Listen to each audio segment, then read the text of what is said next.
కామారెడ్డి జిల్లా నిజాం సాగర్ మండలం మాగి గ్రామ శివారులో చిరుత సంచారం భయాందోళనకు గురిచేస్తోంది.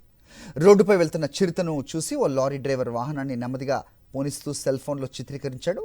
గత కొన్ని రోజులుగా ఈ ప్రాంతంలో చిరుత సంచారం ఉందని ప్రచారం జరుగుతుండగా ఒక్కసారిగా ఈ చిరుత రోడ్డు మీద కనిపించడంతో స్థానికులు భయాందోళనకు గురవుతున్నారు.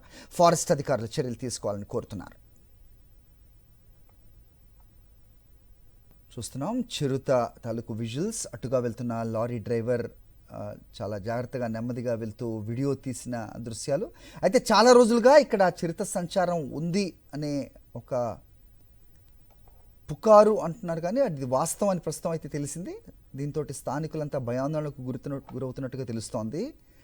సో ఇది కామారెడ్డి నిజాం సాగర్ మండలం మాగి అనే గ్రామ శివారుగా చెప్తున్నారు.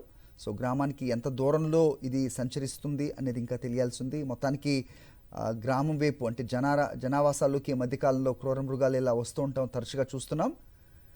ప్రస్తుతం ఇది కామారెడ్డి జిల్లా నిజాం సాగర్ మండలం మాగి గ్రామ శివారులో చిరుత సంచారం ప్రస్తుతం భయాందోళనకు గురి చేస్తున్న సిచ్యువేషన్. రోడ్డుపై వెళ్తున్న చిరుతను చూసో లారీ డ్రైవర్ వెహికల్ను స్లోగా పోనిస్తూ సెల్ ఫోన్లో చిత్రీకరించాడు. గత కొద్ది రోజులుగా ఈ ప్రాంతంలో చిరుత సంచారం ఉందనే ప్రచారం జరుగుతున్న నేపథ్యం ప్రస్తుతం ఇది వాస్తవం అని తేలింది. ఈ విజువల్ తోటి ఫారెస్ట్ అధికారులు వెంటనే చర్యలు తీసుకోవాలని స్థానికులంతా కూడా కోరుతున్నారు.